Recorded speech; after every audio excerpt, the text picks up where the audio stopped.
All right. I've never done this before, so I hope it's working, but I want to show you guys how to weld to make a Memorydex card base in a different shape from your design space. Okay, so first you want to go, I have in my uploaded images, I have a cut file. I will try to link where I got it from. I'm not sure if she offers it anymore, but it's a standard let me see. It's a standard Memorydex card size, so I don't have to reconfigure every time. And I literally always use the same one. So sorry, I just have to find it. There it is. I don't think I named it. Okay, so I'm going to insert my image. So this is my standard card base. I am not going to touch the size of this at all. Now, let's say I want to do, I don't know, we'll do a snowflake, I guess. So I'm going to put snowflake up here, if I can type it in properly, and press enter. And then all the images, so none of these are the, okay, I don't want the uploaded ones. I'm sorry. Click off of the uploaded so you get different options. So, okay, I think I like this one. So I'm going to click on the image, insert the image. So now here is my snowflake design. So now I want this to cut on that without having all this background. So this is where it kind of gets a little more detailed. So first I'm going to base the size off of my snowflake off of the Memorydex card. So I know that it'll fit into whatever Memorydex card holder that I have, because it's basing it off the template of the Memorydex card. Okay, so I think I like that. I'm going to rotate it a little bit just so the bottom gives me a wider base. See how there's two little snowflake spokes? And I think it's okay that this is kind of hanging off the side because it's higher than the size of the Memorydex like box holder. So I'm going to leave it that size. Now I'm going to come over here and I'm going to get an image or a shape. Just get a square shape, move that out of the way, and unlock the size over here so you can make this bigger. And I'm going to chop this to about here. So now that I have this covering what I want to cut off, I'm going to highlight both of them. So make sure they're both like selected, and then come over here to the bottom right and click slice.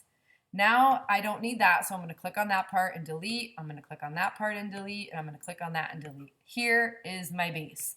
I am not changing or modifying this at all. Now I want to weld it to this snowflake, but I also want to have the actual snowflake image also. So before you weld it, you need to copy and paste another one. Forget about that one for now. Now, so you can see what I did here. Let me move this to the back.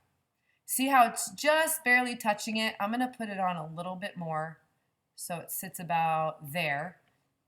Now I'm going to highlight both of those again and come back over here to the bottom right and press weld. Once it's welded, that is your base. It is that simple. Now you have, so when you cut this, this is what I usually cut my chipboard pieces with. And then I cut another layer for the back. Sometimes I usually mirror image it. So for the back one, I'll copy and paste this. And then I will flip this because it is not exactly even. So now I just flipped it. So this is my back piece, and I'm just gonna color the back piece blue for back. Now this is gonna be my chipboard. So I usually make that brown. And this is my back, and then I need another one of these for my front. You don't have to do, so basically I'm creating covers. So front will go with yellow. Basically this is the chipboard piece here. Then this piece is gonna cover the ugly chipboard with the color paper that I want.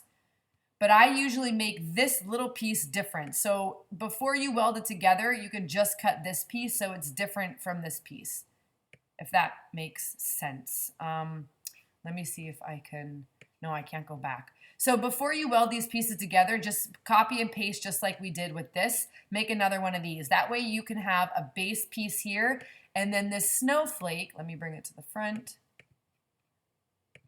This snowflake will go here. So basically it'll look like that. That's how I usually layer mine. You can of course do this, and then so you can put this entire piece of paper here. It'll just make it thicker, and then use the piece that you want on top if you don't want to mess with that itty bitty little piece at the bottom. But it's that simple. There, you're done. Now you're gonna cut all whatever color you want this top snowflake to be, whatever base you want to be, and the thicker chipboard or something as your main base. And that is it. I hope that that was helpful for you guys. If you're confused or have more questions, just comment below and I can make another one of these videos.